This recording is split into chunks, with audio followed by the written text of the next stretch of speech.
Don't you think it's funny how they took the Nintendo 3DS XL and they decided, hey, the key feature of this is that it plays games in 3D. What if we make it cheaper and remove that functionality altogether and make the 2DS? Well, it's cheaper and a lot more people could buy it, so that makes a lot of sense. Maybe it's about time we do that with the Nintendo Switch.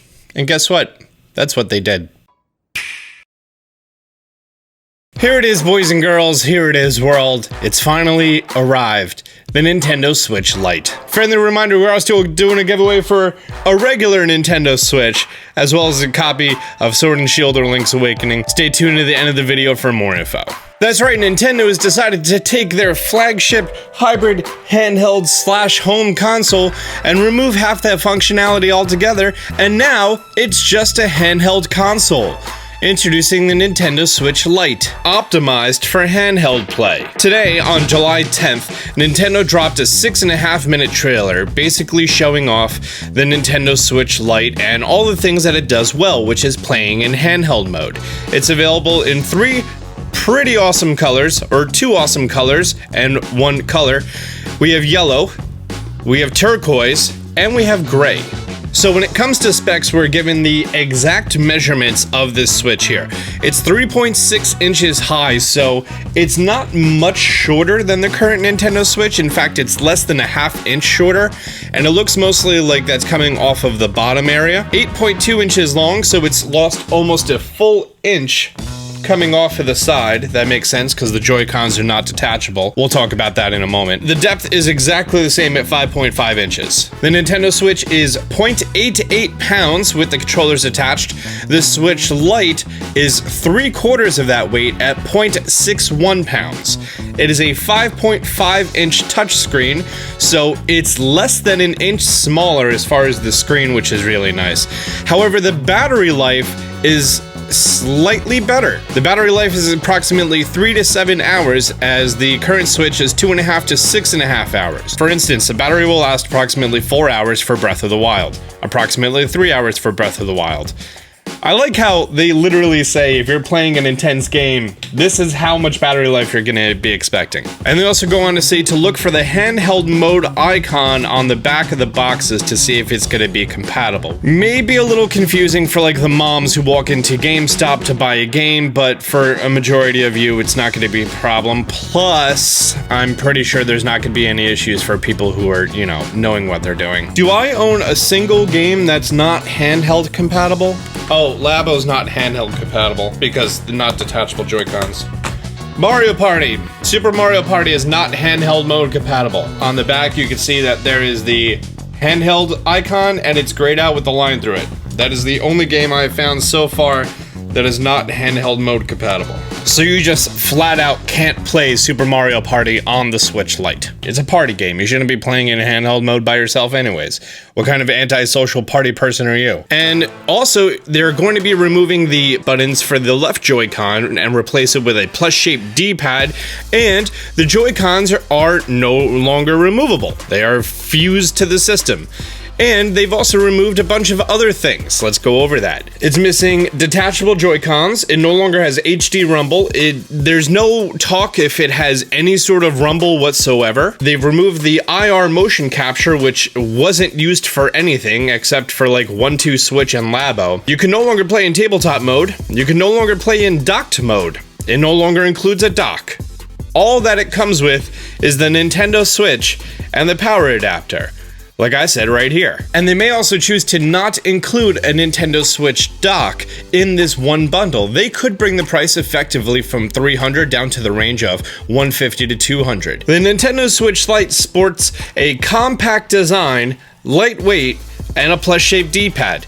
Those are all the advantages that I've been able to find so far. However, in the trailer, Koizumi-san talked about the Nintendo Switch being optimized for handheld mode. And then one part of that was when he walked outside and he made it a point to talk about how bright the sun was glaring upon him. And also during the trailer, there was a lot of pictures of people playing outside in the middle of the day in very bright environments.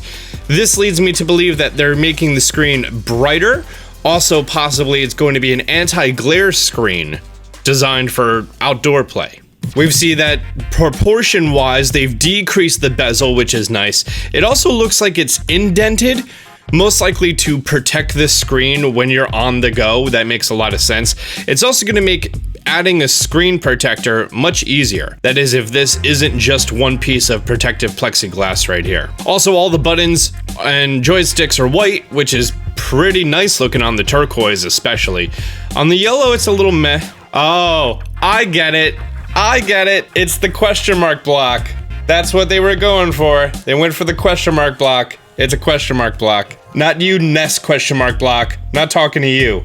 Talking about the SNES one. And while there is no official notes about this, and there's not a lot of pictures of the Nintendo Switch's details, it looks like from this image right here, there's no game card slot. Hang on. This shot right here clearly has a game card slot. Right there. Game card slot. They probably use like a prototype during these trailers right here because it's clearly missing right here. That's a very noticeable little black area to cut out and it is not visible. However, Koizumi holds it up and that's a game card slot. Okay, I got worried there for a second. Are they going the Xbox One S all digital route? AKA the Xbox SAD. Instead of a kickstand, you have the SD card slot, which is right down here, which is really nice. So we still have expandable storage. The front looks really clean. Instead of your hand resting here, where like you don't have a lot of support for the bottom, when your hands are slightly lower, your hands now pivot to the center of your palm. And when you do that, it's a much firmer grip and less chance of it actually like dropping and breaking, which is nice, optimized for handheld play. The home button and the screenshot button are completely out of the way, which is nice, optimized for handheld play. They did say you are going to be able to pair external controllers to the Nintendo Switch, like Joy-Cons. They did not say anything about Pro controllers. However, I would assume, you know what happens when you assume, I would assume that you could pair Pro controllers to this boy over here. In fact, I would go so far as to say there's a good chance you're going to be able to plug in an adapter that has a USB port and a charger on it, not HDMI out, important, and then being able to plug in an external controller. In fact, I'm going to pick one of those up and run those tests because those are important questions we all need to know about. Oh no, you need to buy separate Joy-Cons to play 1-2 Switch. Oh no. This does mean that for games like Pokemon Let's Go Pikachu and Eevee, where you have handheld mode like this, or in docked mode you have the single Joy-Con, it means that you're not going to be able to enable that single Joy-Con mode, ever, because the system doesn't dock. So you're stuck in handheld mode forever. For a second person to join in, they are going to be able to join in. However, they do have to have a separate Joy-Con. Can you play in handheld mode and then have the second person with a Joy-Con? I don't think that's a thing. Oh, while we're talking about Pokemon, we are going to be having a limited edition console for Pokemon Sword and Shield. First of all, here's a dope little screenshot of all of the systems. The color Joy-Cons, the gray Joy-Cons, the new gray system, which is a lighter gray than the previous Nintendo Switch's Joy-Cons, important to note, yellow and turquoise. They are so clean. However, as you can see right here, the Nintendo Switch Lite for the... I've been avoiding saying their names. The legendaries for Pokemon Sword and Shield, there's a limited edition featuring them inscribed on the back, which is pretty neat. It looks a little bit more obvious than the Let's Go Pikachu and Eevee decals. There you go. In this one angle, you could see it. That's nice. And the left side is the cyan and the right side is the magenta. Zy-cyan and Zy-magenta. Zamazenta. Zamazenta. Zy-cyan. There we go. This actually reminds me a little bit of the Solgaleo and Lunala 3DS, where it's a contrasted color on the background. Reminds me of that. Actually, the art style is, oh no, this has a very separated look, like it's cut out into it. This is just kind of drawn on. Close enough. Oh, if I talked about price, it's $200 for the Nintendo Switch minus docking capabilities. Now, this price point is kind of important because even though $200 compared to $300 and losing everything for dock mode does seem a little whack, this is most likely the system that's going to be getting the price cuts on the holidays. There is zero chance that this year we will see a price cut on either the Nintendo Switch at $300 or the Switch Lite at $200. However, going forward in the following years, while I don't think the Nintendo Switch will ever really come down in price, maybe to the $250 mark, we may see the Nintendo Switch Lite come down as low as $150, and maybe if they really want to push the install base for the investors, we may see that go as low as $99 in only a certain color, only like the gray one or something. Zeltic just posted this. I don't know if he did it, but it's a limited edition Link's Awakening Nintendo Switch. Not real, but I love it. I love it. I want this. I want this. This has been the Nintendo Switch Lite. It's $100 cheaper, but at the cost of not being able to dock your Nintendo Switch. And it's optimized for portable play, handheld mode. Well, it's no longer a mode, now it's the only thing. Best Buy already has a placeholder up, however, they're not yet taking pre-orders. I don't think there's anyone who's like super excited to buy this system. I mean, the limited edition Sword and Shield one, yes, as like a collector's item. But considering that this is priced pretty much the same as what the new 3DS XL MSRP is, it ain't bad. It ain't bad at all. You could officially take your 3DS XL and throw it in the bin.